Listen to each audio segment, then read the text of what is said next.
আমাদের দুর্ভাগ্য ভিডিওটা শুনুন। এই দুর্নীতিবাজ, অপদার্থ, মিথ্যুক, গণহত্যার দোষর এখনো বাংলাদেশের রাষ্ট্রপতি। মাননীয় স্পিকার, গাধাকে দিয়ে আপনি হাল চাষ করিয়ে এটার মধ্যে কোনো বাহাদুরি নাই। রাষ্ট্রপতির বক্তব্য আমি শুনিও নাই, পড়িও নাই। আমরা বলেছিলাম জাতীয় সরকার করতে হবে, সেই জাতীয় সরকারের প্রস্তাব বিএনপি নাকচ করে দিয়েছে। রাষ্ট্রপতির উপর ধন্যবাদ জ্ঞাপন বক্তব্য, রাষ্ট্রপতির বক্তব্য আমি শুনিও নাই, পড়িও নাই, এবং সেই বক্তব্য দেওয়ার সুযোগ করে দেওয়াকে আমরা প্রত্যাখ্যান জানিয়েছিলাম। আমরা খুব স্পষ্টভাবে বলেছিলাম যে এই রাষ্ট্রপতি অপসারণ প্রয়োজন, তাকে গ্রেফতার করা প্রয়োজন। এই রাষ্ট্রপতির আর কোনো অধিকার নেই বঙ্গভবনে থাকার, এইখানে এসে বক্তব্য দেওয়ার। প্রেসিডেন্ট শাহাবুদ্দিন চুপ্পু, তার কিছু কুকীর্তির কথা মাননীয় স্পিকার হাউসের সামনে তুলে ধরছি। তিনি দুদকের কমিশনার ছিলেন। তাকে দুদকের কমিশনারের করা হয়েছিল 3টি অ্যাসাইনমেন্ট দিয়ে। 1 নম্বর হচ্ছে খালেদা জিয়া এবং তারেক রহমানের বিরুদ্ধে দুর্নীতির অভিযোগের শাস্তি নিশ্চিত করা।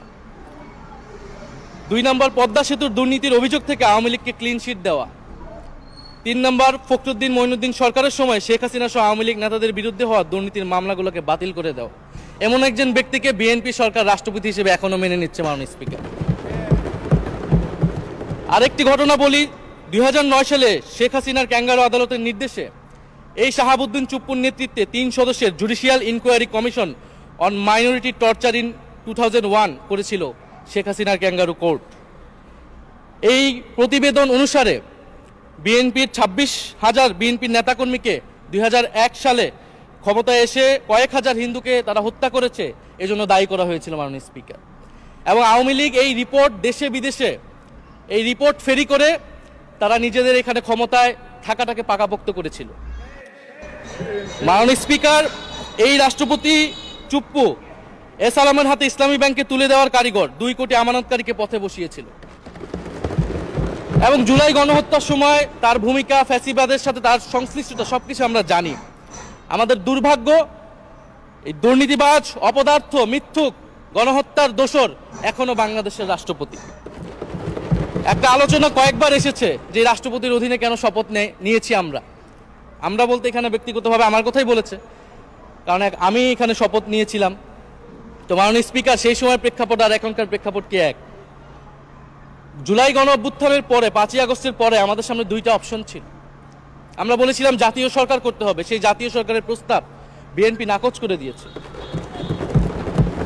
আমাদের সামনে আরেকটা অপশন ছিল ক্ষমতা আর্মির হাতে তুলে দেওয়া। যদি আমরা সেই দিকে আগাতাম, আজকে তারা এখানে বসতে পারতেন কিনা মাননীয় স্পিকার, সেটা সন্দেহ আছে। দেশের স্বার্থে, দেশের স্থিতিশীলার স্বার্থে আমরা সেই সময় সরকারে গিয়েছিলাম, আমরা শপথ নিয়েছিলাম। কিন্তু বৈষম্যবিরোধী ছাত্র আন্দোলন খুব স্পষ্টভাবে 2024 সালে কিন্তু এই রাষ্ট্রপতির অপসারণ চেয়েছিল। সেই সময় সাংবিধানিক ধারাবাহিকতার কথা বলে রাষ্ট্রপতির পক্ষে অবস্থান নিয়েছিল বিএনপির মহাসচিব মির্জা ফখরুল আলমগীর সাহেব, তিনি নিজেই কথা বলেছিলেন। ফলে এখন তো একটা নির্বাচিত সরকার মাননীয় স্পিকার, এখন তো চাইলেই বিএনপি রাষ্ট্রপতি পরিবর্তন করতে পারে সরকার, এবং আমরা বিশ্বাস করি বিএনপিতে সেই ধরনের যোগ্য আস্থাভাজন ব্যক্তি নিশ্চয়ই রয়েছে। এবং সরকার দলের সদস্যরা অনেকে গৌরবের সাথে বলেছেন যে যেই রাষ্ট্রপতি জিয়াউর রহমানের বিরোধিতা করেছেন, সেই রাষ্ট্রপতি এখন জিয়াউর রহমানের প্রশংসা করছে। মাননীয় স্পিকার, গাধাকে দিয়ে আপনি হাল চাষ করিয়ে এটার মধ্যে কোনো বাহাদুরি নাই। এটা আপনাদের দেউলিয়ত্ব, সরকারের দেউলিয়ত্ব যে সরকার এখনো রাষ্ট্রপতি পরিবর্তন করতে পারছে না। মাননীয় স্পিকার, এই অধিবেশনের পুরোটা সময় যদি আমরা সংস্কার, গণভোট, জুলাই সনদ, 72-এর সংবিধান নিয়ে অনেক কথা বলেছি, এবং একটা বিষয় আমার কাছে খুবই অদ্ভুত লেগেছে, কিছু মাননীয় সংসদ সদস্য তারা 72-এর সংবিধানকে 71-এর সাথে মিলিয়েছে। মাননীয় স্পিকার, আমার জানা নেই আসলে তারা কোন বিবেচনা থেকে এটি মিলিয়েছেন। এটা তো সবসময় আওয়ামী লীগ মিলিয়েছে মাননীয় স্পিকার। তারা 72-এর সংবিধানকে 71-এর ফসল হিসেবে, 71-এর চেতনার সাথে মিলিয়েছে। 72-এর মূলনীতিকে 71-এর মূলনীতি বলে 71-এর আদর্শ হিসেবে প্রচার করেছেন। আমরা তো সেটার বিরোধিতা করেছি মাননীয় স্পিকার সবসময়, এবং বিএনপির বহু নেতা এটার বিরোধিতা করেছে মাননীয় স্পিকার। 72-এর সংবিধানের ক্রিটিসিজম, সমালোচনা 72 সাল থেকেই বাংলাদেশে শুরু হয়েছিল। গত 16 বছর এই সমালোচনা তৈরি হয়েছিল। 72-এর সংবিধানের সমালোচনা মোটা দাগে 3টি। প্রথমত, এই সংবিধান স্বাধীন বাংলাদেশের নির্বাচিত প্রতিনিধিরা প্রণয়ন করে নাই। আমি সরকারি দলের মাননীয় সংসদ সদস্য ব্যারিস্টার নওশাদ জমির সাহেবের সাথে ওনার সাথে আমি সহমত পোষণ করে বলতে চাই, একটা স্বাধীন দেশের শাসনতন্ত্র রচনা করার অধিকার সুযোগ সেই দেশের নির্বাচিত প্রতিনিধিদের হওয়া উচিত। ৭২-এর সংবিধান রচনা করেছিল যারা ৭০-এর নির্বাচনে আইয়ুব খানের এলএফের অধীনে যারা নির্বাচিত হয়েছিল পাকিস্তানের শাসনতন্ত্র রচনা করার জন্য, মাননীয় স্পিকার। দ্বিতীয়ত, এই ৭২-এর সংবিধান ইনহেরেন্টলি এটা একটা আনডেমোক্রেটিক কনস্টিটিউশন। একজন ব্যক্তির হাতে সকল ক্ষমতা অর্পণ করা হয়েছিল, মাননীয় স্পিকার।